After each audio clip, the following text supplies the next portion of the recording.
The Boy Who Lived, in Green and Silver. What if the Sorting Hat didn't back down? What if, in that humming, candlelit silence, the voice in Harry's head whispered, "Slytherin," and this time, he didn't argue. Today, we deconstruct a timeline that pivots on a single, whispered word. Green light, silver serpent, a brim pressing down, and a boy who has never been allowed to want anything, finally wanting power enough to say nothing. In the original Harry Potter story, the Great Hall sequence is practically liturgy, the floating candles, the four tables, the roar when Gryffindor is shouted. But reality is rarely so obedient to ritual.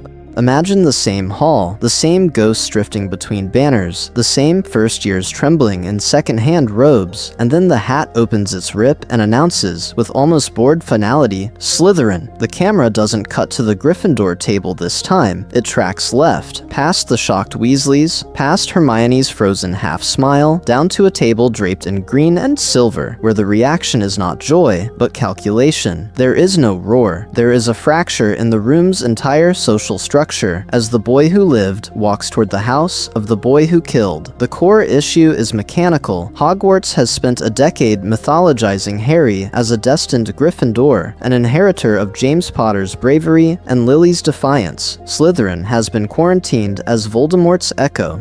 When those narratives collide in front of the whole school, the subtext is brutal. If the school's prophesied hero grows up in the house of its most infamous villain, is he still a hero, or does the institution slowly teach him to become something else? Watch the psychological dynamic rewire in real time. Ron's eager wave stalls in mid-air. McGonagall's quill slips. Snape's expression, already guarded, tightens by a fraction as his dead enemy's eyes move toward his own crest. Draco Malfoy, who only hours earlier had offered friendship on the train, now finds the prophecy child walking directly toward his future seat. The divergence is finalized not by magic, but by where Harry chooses to sit, because Harry does not arrive as a blank slate.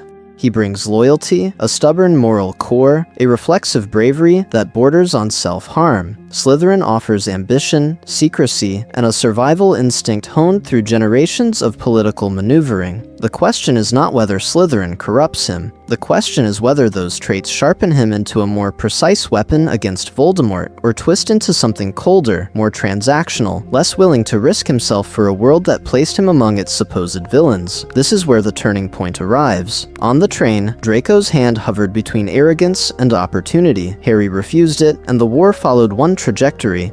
In this timeline, we hold that moment in crossfade. The compartment door, the pale hand extended, then the Slytherin table, the same hand waiting, framed by green banners. This time, Harry takes it, and with that single quiet handshake, the entire war shifts one seat to the left. Premise reset, rereading Harry's soul through Slytherin eyes. Premise reset. To understand this handshake, we have to rewind the hat. In the original timeline, Harry begs. He clings to the word Gryffindor as if it were a lifeboat, and the hat, ancient and oddly sentimental, yields. But what if it doesn't? What if for once, an artifact older than Hogwarts refuses to be negotiated with by an 11-year-old? In this reality, the divergence is finalized on a psychological, not cosmetic axis. The hat peers past the scar and the fame and sees the cupboard, years of deprivation crystallized into a single, ferocious ambition, not for glory yet, but for proof. Proof that he is not a mistake, not an accident, not an unwanted burden. It names what Dumbledore quietly fears most, Slytherin. The core issue is mechanical. In Gryffindor, Harry's instinct is rewarded with applause and house points. His charge into the Forbidden Forest is framed as courage, his midnight duels as boyish mischief. In Slytherin, the same impulse slams against a different house culture. Risk without payoff is stupidity. Visibility without leverage is suicide. That raw recklessness is not praised. It is refined, hammered into strategy, secrecy, and long-term planning because the social ecosystem demands it.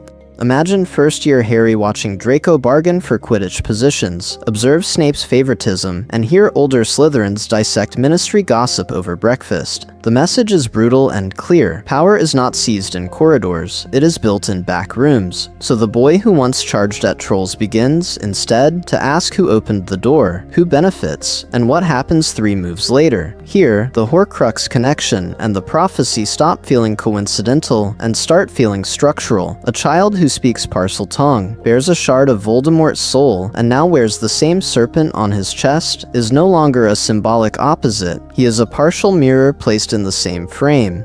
The question is no longer, will he fight Voldemort, but on which axis will he oppose or resemble him?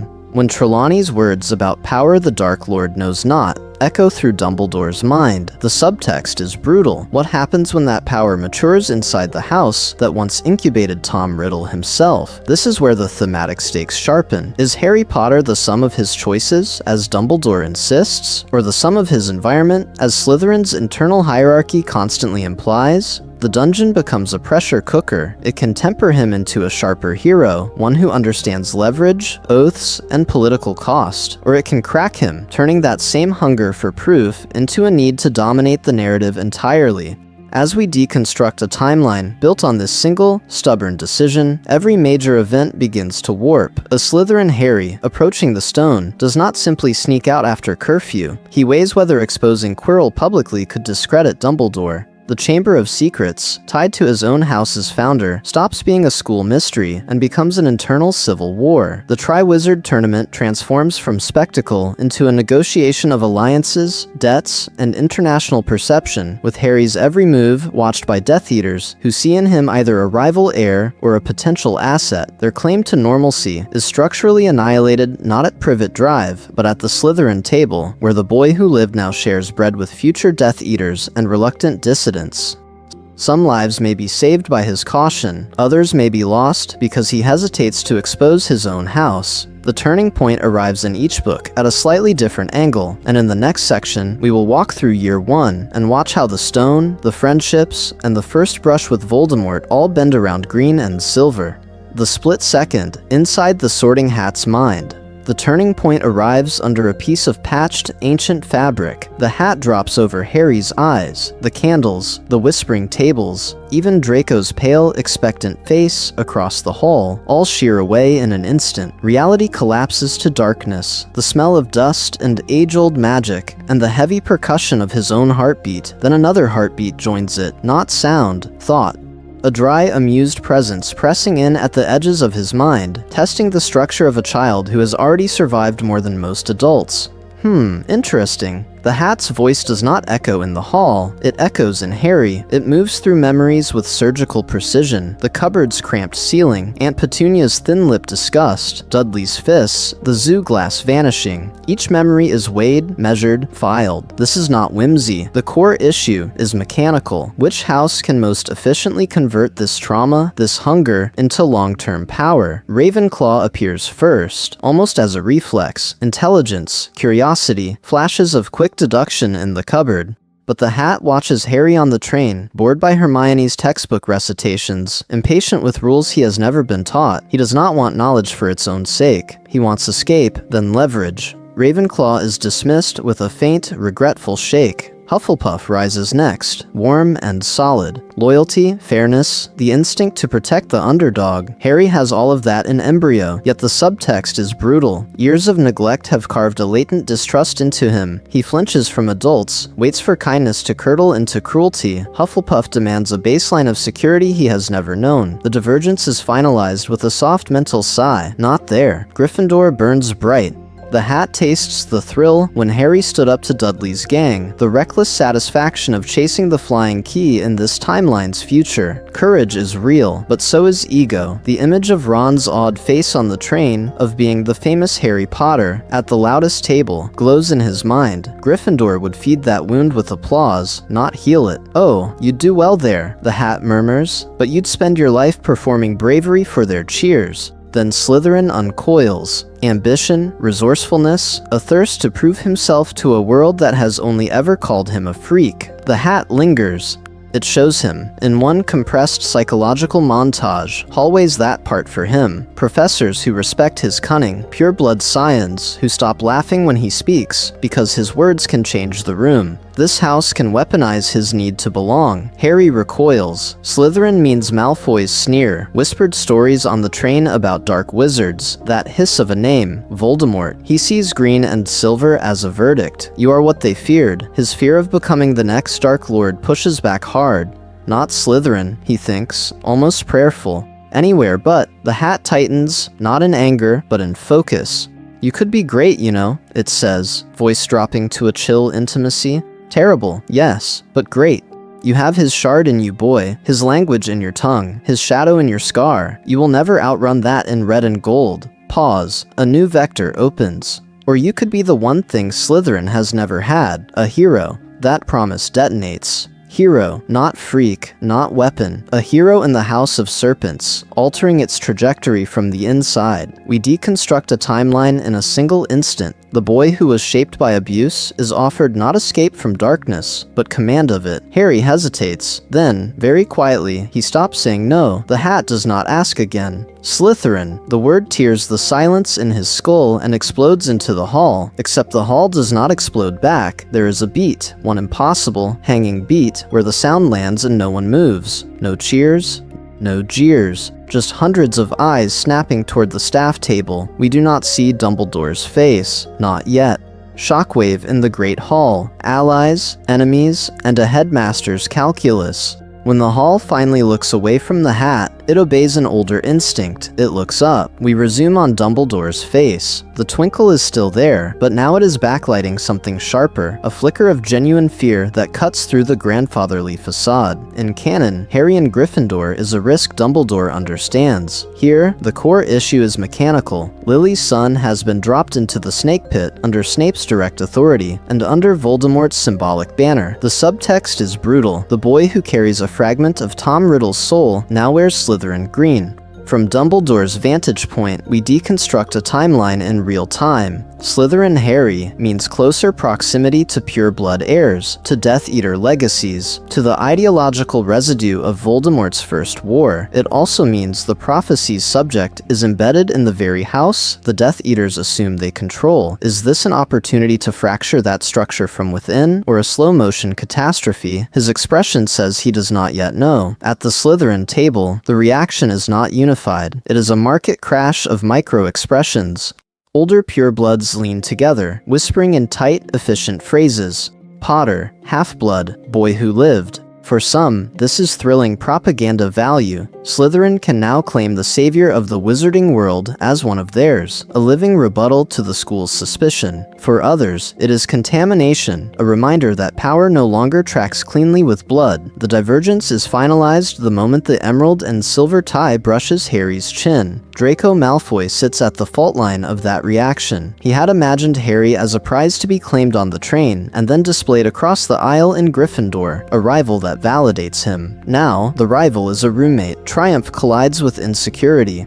If the boy who lived shares his house, what does that do to Draco's own claim to centrality, to inherited status, to narrative importance within this reality? Across the hall, Ron Weasley's world collapses in a single visual. Harry, the boy he almost befriended on the train, sliding in among green ties and cool, appraising faces. To Ron, raised on stories where Slytherin equals enemy, this is preemptive betrayal. They have barely spoken, yet loyalty already feels violated. Hermione Granger, by contrast, is still an unanchored variable. She has no entrenched house loyalty, only a tower of books, and a desperate need to decode the school's social magic. She watches Harry not as a traitor, but as data, a celebrity half-blood choosing the most vilified house. What does that mean about the rules here? Then, there is Snape. In the original timeline, his first look at Harry is pure loathing across the candles. Here, the dynamic is more complex, almost structurally annihilated and rebuilt in a second. Lily's eyes, James's face, and now, the Slytherin banner literally hanging over the boy's head. Alarm, because the son of Lily Evans is now vulnerable to the ideology Snape once served. Opportunity, because as head of house, he can monitor, shape, and if necessary weaponize this child's development. His double agent role gains a new axis. He is no longer just guarding Harry from afar, he is curating Harry's daily reality. So the question becomes unavoidable. In this new ecosystem, who reaches Harry first? Draco with flattery and shared grievance, Snape with cold control disguised as protection, or Dumbledore with carefully rationed trust and strategic distance. When we look back at the train, at the almost friendship with Ron, and the brief, brittle encounter with Draco, that compartment scene stops being prologue and starts reading as a missed turning point. The year will show us which hand Harry takes, and who pays for it. Rewriting Year 1, A Serpent Among Lions. The hand he takes is not red and gold, it is green and silver. Overnight, Harry's reality is relocated from the airy Gryffindor tower to the submerged Slytherin dungeon. The physical descent matters. Stone, water, and whispers create a different psychological climate. Status is not announced through roaring applause, but measured through glances. Bloodlines recited like bank statements, vault numbers implied in conversation, family magic referenced as collateral. Harry's name buys him temporary insulation. It also paints a target on his back. He learns the unspoken rules fast. You do not sit in the best armchairs without invitation. You do not question pureblood genealogies in public. You absolutely do not express open sympathy for Muggleborns when the common room is full. The subtext is brutal. Protection is conditional, loyalty is transactional, and every act of kindness is audited for strategic value. Draco initially positions himself as curator of this new structure.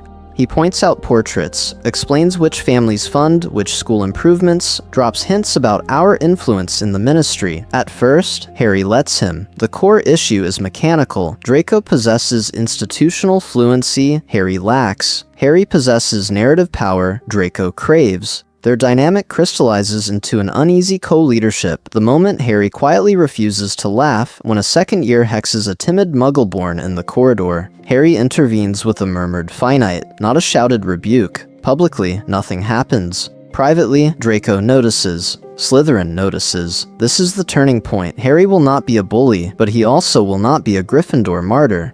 He starts choosing his battles with surgical precision, redirecting detentions, misdirecting blame, weaponizing his fame to make certain targets not worth the trouble. The trio fractures and reforms on new axes. Ron, watching from the Gryffindor table, digests a daily diet of Weasley prejudice and common room gossip about Potter going dark. Their almost friendship on the train ossifies into silence. Hermione, however, experiences isolation from the opposite side. In Gryffindor, her eagerness is tolerated rather than valued. In class, it becomes a lifeline. She and Harry lock eyes over raised hands in Potions and Transfiguration, two outliers in rooms that reward either blood or bravado over thought.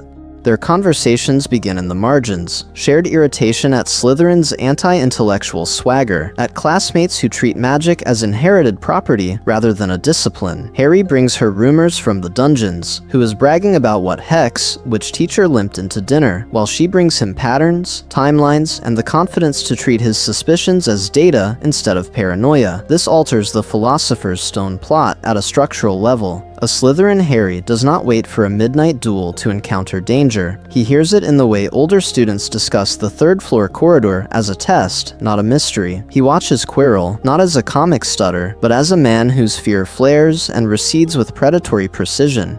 Snape's hostility becomes, in this timeline, plausible misdirection, a harsh shield rather than an obvious villain. Instead of breaking rules for the thrill, Harry begins to bend them for information. Slytherin's network of secret passages is no longer a rumor passed from Fred and George. It is a house asset traded in whispers. He and Draco map routes, ostensibly to escape Filch, but Harry repurposes them to shadow Quirrell's movements, to verify which door locks itself after curfew, to confirm that something beneath the castle is being guarded. By the time he reaches the conclusion that there is an object, that it is valuable, and that someone inside the school wants it, the divergence is finalized. This is not a Gryffindor midnight charge. It is a political problem. Who can be trusted, who must be misled, and how to move without triggering Dumbledore's surveillance. So when the stone is finally threatened, Harry will not go alone, and he will not go as a reckless hero. He will go as a strategist who has learned that in Slytherin, information is power, alliances are armor, and bravery without leverage is just another way to die for someone else's secret. The Stone Heist, Slytherin strategy versus Gryffindor recklessness. So when the stone is finally threatened, Harry will not go alone, and he will not go as a reckless hero. He will go as a project manager of chaos, wrapped in green and silver. The core issue is mechanical. The trapdoor is not just a physical barrier, it is a surveillance nightmare. One Gryffindor missing is an adventure. 4 students from 2 houses missing is an inquiry. Harry solves it by assembling a small, deniable coalition: Draco for access and cover, Hermione for precision, and a Slytherin outcast who owes him a favor for silencing a bullying incident before Snape could weaponize it. Draco's role is brutally practical, prefect-adjacent, pure blood, the boy who can walk past Filch with a bored expression and a plausible lie about a late-night summons from Snape. Hermione is recruited through logic and guilt. If she believes the stone is at risk, can she really leave it to teachers who did not notice a troll, a possessed professor, or the fact that Harry can hear snakes? The outcast, perhaps a half-blood Slytherin, perpetually ignored by both sides, comes because Harry promises something rarer than galleons: future protection. Descending through the trap door, every obstacle is reinterpreted through that Slytherin lens. Devil's Snare is no longer a moment of flailing panic. It is a controlled experiment in who keeps their head when the air runs out. Harry barks orders, tests Hermione's theory about relaxation, and keeps Draco from lashing out with wild magic that would tighten the vines. Survival is not framed as bravery, it is framed as composure. On the chessboard, the divergence is finalized. In canon, Ron's sacrifice is framed as noble inevitability. Here, Harry refuses inevitability. He and Draco map the board as a battlefield of calculated risk, placing the Slytherin outcast in the least lethal position, forcing Draco to take the more dangerous knight role because his father's influence can actually repair him if something goes wrong. The subtext is brutal. Your expendability is political, not personal. By the time they reach the potions riddle, the dynamic is almost clinical. Hermione solves it faster than in the original timeline because Harry has prepped her, walking her through worst-case scenarios, forcing her to articulate each logical step.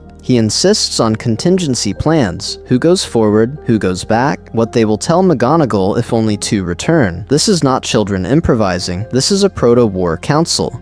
Then, the turning point arrives in the final chamber. Faced with Quirrell and the whispering presence of Voldemort, Slytherin Harry does not immediately refuse. He stalls, he bargains, he probes for information about why the Dark Lord wanted him dead, what power the Dark Lord knows not might actually mean, and whether Voldemort sees him as a threat or an asset to be acquired. Every question is a blade disguised as curiosity. At the mirror of Arist, reality fractures. Canon Harry wants to protect the stone. This Harry wants leverage. The reflection does not simply show him pocketing the Philosopher's Stone. It shows him standing between 3 factions: Dumbledore, the Ministry, and a shadowed third presence, holding the stone while they wait for his decision.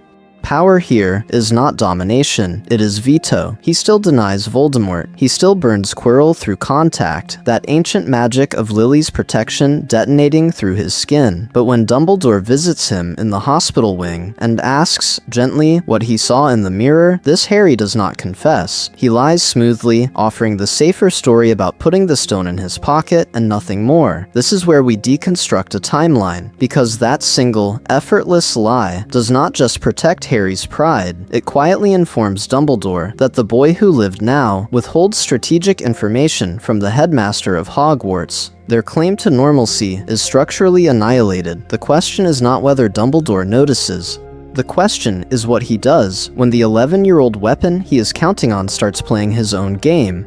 Year 2, poisoned, the heir of Slytherin, and a house under siege. Year 2 does not open with wonder, it opens with suspicion, wearing green and silver. The attacks on Muggleborns do not just terrorize corridors and common rooms, they rewire the social reality of Hogwarts. In the canon timeline, Slytherin can half pretend the horror is external, a bad legend resurfacing somewhere out there. Here, the subtext is brutal. Every new message on the wall is read as an indictment of an entire house. The heir of Slytherin is not a mythic villain in the dark. He is presumed to be sleeping in one of their beds. Inside the Slytherin common room, the dynamic is colder, quieter.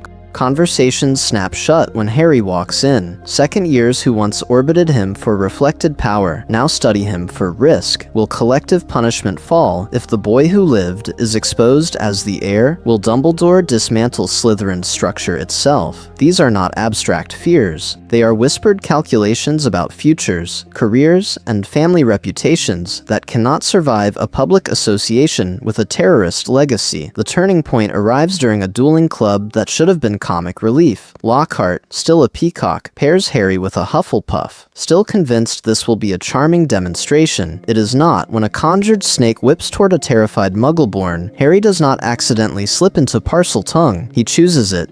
He steps forward, wand down, and hisses a command that freezes the serpent mid-strike. Silence follows. Thick and horrified, the entire school hears the language of Salazar Slytherin pour out of the boy who lived. What does it mean when the supposed savior speaks the tongue of the monster? What does it mean when he is wearing Slytherin colors while he does it? The answer, for many, is simple. He is one of them. Rumor does not just spread, it detonates. In other houses, the label heir becomes an accusation. In Slytherin, it becomes a question of internal security. Are they sheltering their own executioner? Draco Malfoy initially treats this as a gift. He leans into the fear, drops pointed comments about heritage and true Slytherins, weaponizes the gossip to elevate his own status. But the feedback loop turns. Parents write anxious letters. Professors begin to watch Slytherin as a block. Even Snape cannot fully shield them from the institutional glare. Draco realizes that if Slytherin becomes synonymous with terrorism, his father's careful political positioning collapses. He needs Harry, the only Slytherin with cross-house credibility, to stabilize the narrative. Their rivalry mutates into a fragile alliance. Draco quietly backs Harry's insistence that Slytherin is not a monolith. Harry, in turn, uses his influence to tamp down the most bloodthirsty whispers. The core issue is mechanical. Survival now depends on internal loyalty, not just external ambition. Into this psychological fracture slips Tom Riddle's diary. In canon, it isolates Ginny. Here, it tests Harry first. The conversations are intimate and disturbingly precise. Riddle praises Harry's intelligence, his strategic silence with Dumbledore, his refusal to be a passive weapon. He reframes Parseltongue as a birthright, not a curse, and offers a philosophy where power is clarity, not corruption. We deconstruct a timeline where the most dangerous mentorship at Hogwarts is not Dumbledore's, but Riddle's, conducted in ink, memory, and shared resentment. Ginny still falls, but Harry now understands the diary as an attempted recruitment as much as a possession. When he finally follows the trail into the chamber, he is not just hunting a basilisk, he is walking toward a version of himself that has been carefully seductively sketched in advance. The divergence is finalized in that underground confrontation, where the question is no longer whether Harry will fight the monster, but whether he will reject the Slytherin future that monster offers him. Dueling the Diary, Harry versus Tom Riddle for Slytherin's soul. He finds Tom Riddle waiting, not as a faceless villain, as a precedent. The chamber becomes a study in mirrors. Riddle takes one look at the green-trimmed robes, the controlled posture, the wand held low rather than raised in Gryffindor bravado, and recalibrates. The taunts do not open with blood purity, they open with recruitment. Why waste time on Muggleborns, he suggests, when you could rule them? Why cling to Dumbledore's approval when Slytherin offers power without apology? The core issue is mechanical.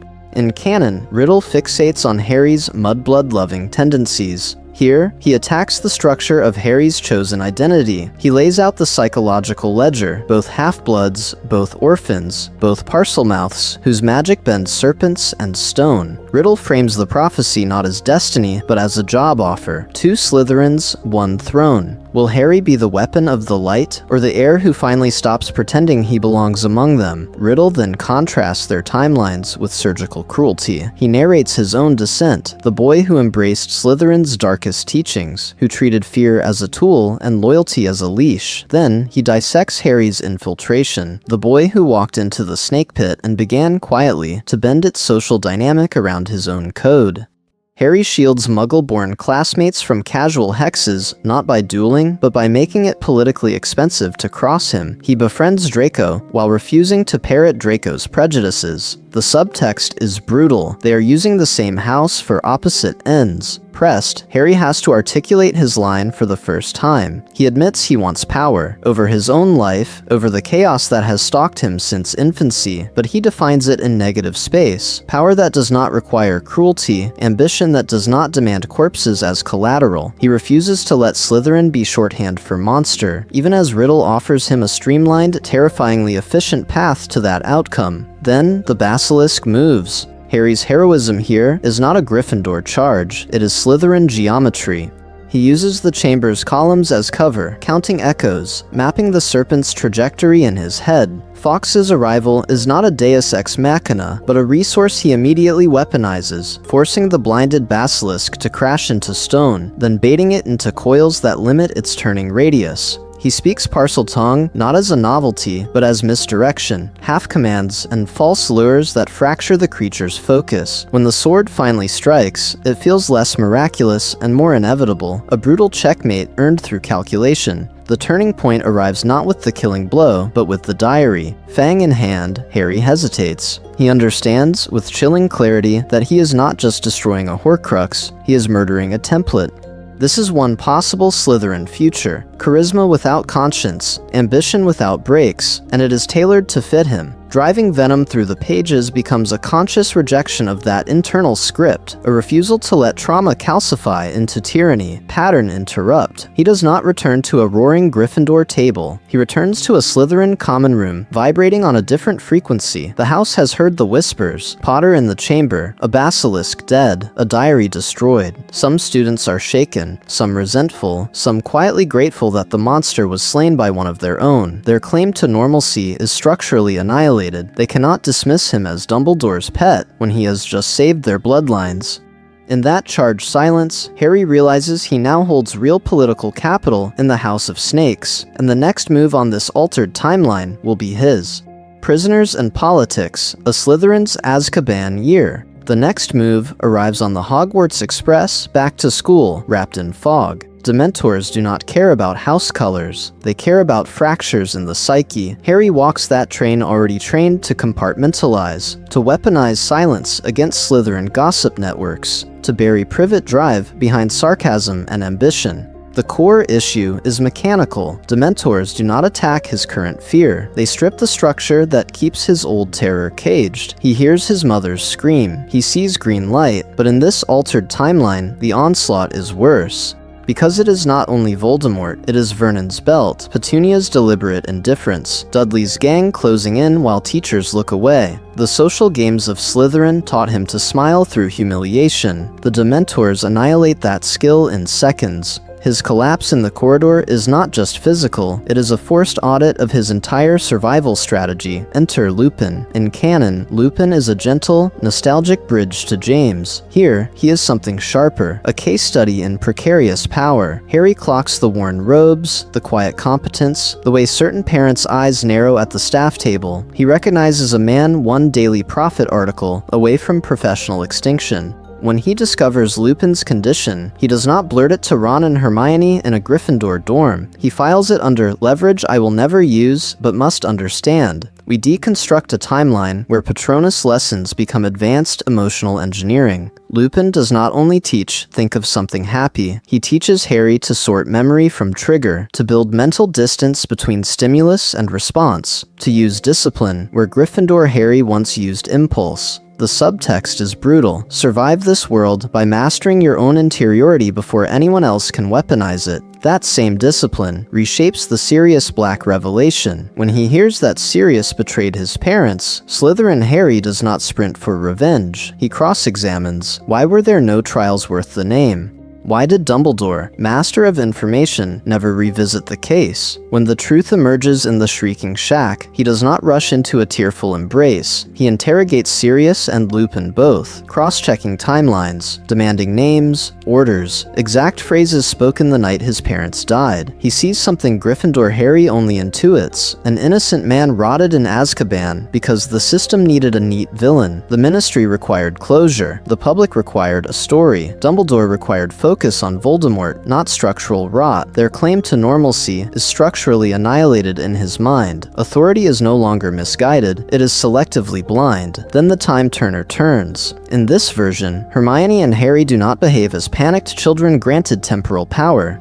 They behave as co-conspirators. They map patrol routes, calculate sightlines, and treat each loop as a controlled interference experiment. Save Buckbeak without a trace. Extract Sirius without a witness. Leave the timeline apparently intact while bending it to their will. The divergence is finalized here. Year 3 does not end with a boy joyfully discovering he has a godfather. It ends with a young Slytherin who has tested the perimeter fences of reality and found them permeable. He He boards the train home with a secret ally on the run, a werewolf mentor forced out by politics, and one poisonous, stabilizing conclusion. The Ministry will sacrifice pawns. Hogwarts will sacrifice pawns. Even Dumbledore will sacrifice pawns. Harry Potter has decided he will not be one. The question is no longer whether he will defy them, it is who he is willing to move off the board first. Fire and Serpents, the Triwizard Tournament as a power audit. Year 4 is where that decision crystallizes. The boy who swore he would not be a pawn walks into a year designed to turn him into a spectacle. Instead, he treats it as an audit of power, of institutions, of who is really moving the pieces. When the goblet spits out Harry Potter, the hall freezes. In the original timeline, Slytherin laughs or sneers from a safe distance. Here, the reaction is colder, more calculated. Half the table sees reflected glory. Their controversial first-in-a-century Muggle-raised Slytherin has just been anointed by ancient magic. The other half hears the gears turning at the Ministry and thinks in terms of sabotage, of a manufactured scandal designed to prove that Slytherin corruption has finally infected the goblet itself. The subtext is brutal. If Harry is a cheat, then Slytherin is a cheat. So the house closes ranks, not out of affection, but out of brand management. The core issue is mechanical. A lone 14-year-old cannot survive a dragon, a lake, and a cursed maze without infrastructure. Slytherin provides it. Harry crowdsources strategy in the common room, trading future favors for present intelligence. Older students with Ministry parents leak which species of dragon are on the grounds. A seventh year quietly walks him through international magical law, what the judges can and cannot do, how reasonable risk is defined, which clauses the Ministry is already bending. The divergence is finalized when Harry decides that the first task is not about heroics, it is about minimizing spectacle. He uses illusion, misdirection, and a carefully rehearsed flight path designed to keep the dragon away from the stands. No broken bones, no roaring victory lap, just controlled competence. The pattern holds. In the Black Lake, he does not try to save everyone to prove his heart. He enters with a negotiated map of the Mer people's territory, having paid in gossip, textbooks, and the promise of future political favors to half of Ravenclaw.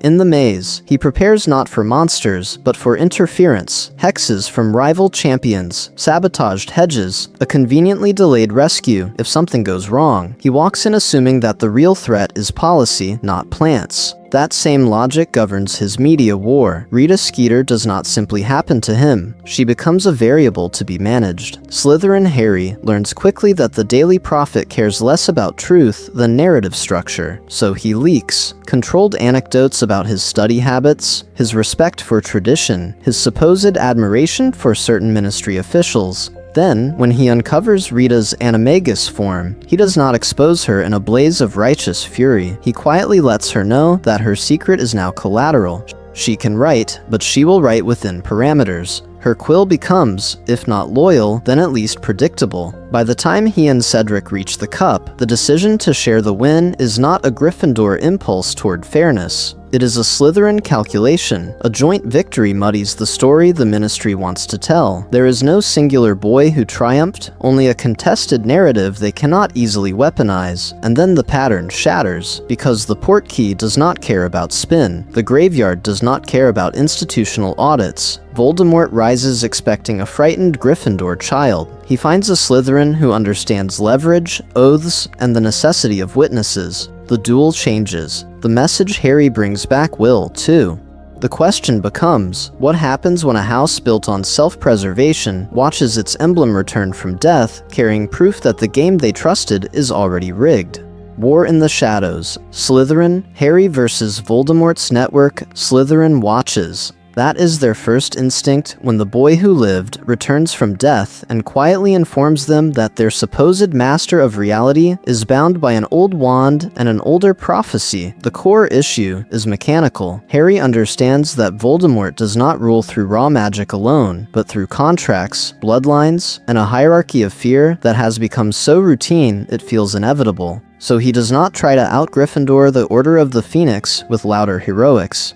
He builds a different structure, a war fought in the gaps between oaths. We deconstruct a timeline where Dumbledore's army never reforms as a noisy, defiant club in a hidden room. Instead, it reappears as a network. In the Slytherin common room, in the shadow of the Black Lake, Harry recruits disillusioned purebloods who have seen their parents kneel too often, a 6th-year Greengrass who hates the Cruciatus in her drawing room, a not heir who understands that a dark mark is terrible for long-term investments. Their claim to normalcy is structurally annihilated the moment Harry shows them the graveyard memory and the Ministry's silence. He crosses the aisle deliberately. Pragmatic Ravenclaws handle codes, ciphers, and the surveillance of Ministry records. Battle-ready Gryffindors train in small formations, drilled not for grand charges, but for coordinated distractions and controlled retreats. Hufflepuffs manage safe houses, food, and the quiet logistics no prophecy ever mentions. The name Dumbledore's army survives, but the emphasis shifts. Not a schoolyard rebellion, an infiltration apparatus. That same Slytherin fluency lets him read Death Eater families as systems rather than monsters. He knows Malfoy Manor is not just a home, it is a symbol of status, a hostage, and a sunk cost. So he offers Lucius and Narcissa a brutal bargain: information and quiet sabotage in exchange for a survivable fall. This financial technicality forces them to weigh vault access, ministry contracts, and social capital against a master who cannot even secure his own wand's allegiance. Parkinsons receive a different pitch: legacy. Harry frames defection as the only way their name appears in future history books, without the word traitor attached. The subtext is brutal. He is not asking them to become heroes. He is offering them a discount on ruin. Snape is the hardest variable. Living under his eye, in his house, fractures the old narrative of teacher and enemy. Detentions become debates about power and motive. Harry learns how to read a lesson plan as coded resistance. Snape learns that this boy can keep his mouth shut. By the war years, they operate as co-conspirators who never quite trust each other, trading occlumency techniques and fragmented intel, each testing the other's loyalty with half-truths. The turning point arrives in the Department of Mysteries. A Slytherin Harry does not walk into a vision alone. He walks in with a map of which Death Eaters might miss on purpose. Sirius lives because Harry anticipates the trap, arranges counter-ambush corridors, and has already secured one internal defector whose miscast curse knocks Bellatrix off balance at the critical second. From then on, the war changes register. Fewer reckless raids, more surgical strikes on supply chains, communication hubs, and blackmail archives. By the Battle of Hogwarts, half the castle's pureblood defenders have pre-negotiated surrender terms. Some Death Eaters fire high on purpose, others never show up. Pattern interrupt. The final confrontation is not a lone boy walking into the Great Hall. It is Voldemort stepping into a room where half the wands aimed at him used to be his. The prophecy duel becomes the last move in a campaign of defections, forged oaths, and weaponized doubt. The divergence is finalized in that silence before the first spell flies, when Slytherin House itself refuses to move. What happens when the Dark Lord realizes his greatest weakness was never love, but the simple, Slytherin terror of being out-negotiated?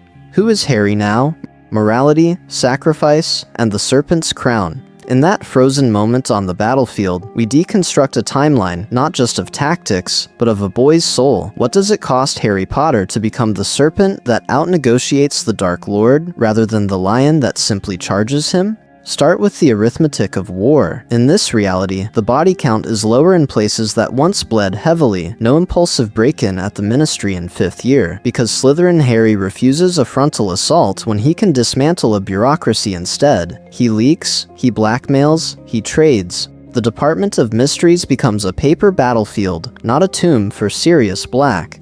Fred Weasley survives because the Battle of Hogwarts is shorter, its chaos contained by pre-arranged surrenders and sealed corridors, but the subtext is brutal. Those surrenders are bought with signatures. Certain Death Eaters receive quiet pardons in exchange for early defections. Ancestral vaults remain untouched to fund post-war reconstruction. This financial technicality forces a moral concession. The Malfoys keep their manor, some werewolves avoid Azkaban, and Muggle-born families read in the Prophet that their tormentors are now essential partners in stability. Fewer funerals, more bad dreams. So who is Harry inside this structure? He smiles less. He trusts slower. His friendships are built on negotiated terms rather than instant loyalty.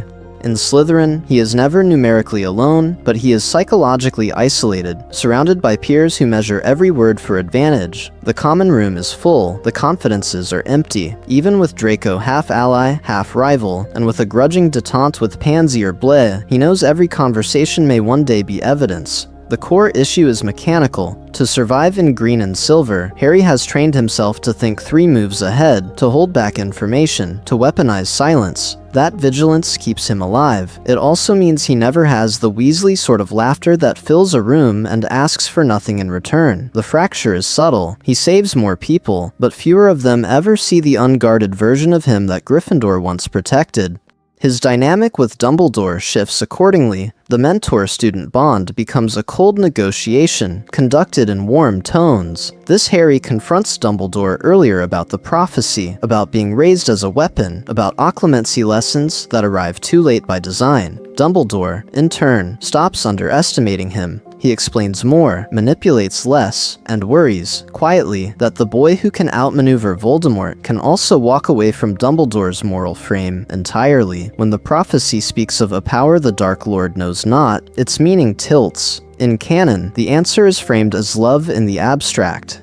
Here, the turning point arrives when Harry chooses to fuse that love with Slytherin cunning. He protects Ginny and the Weasleys not by dying for them, but by constructing a reality in which Voldemort cannot touch them without losing half his allies overnight. Love becomes a network, not a sacrifice. So is this Harry better, worse, or simply different? Would you rather inhabit a world saved messily by a reckless lion, or one reshaped, quietly and permanently, by a calculating serpent who may never fully put his wand down? And if the war ends cleaner on parchment, but darker in Harry's head, which victory would you trust?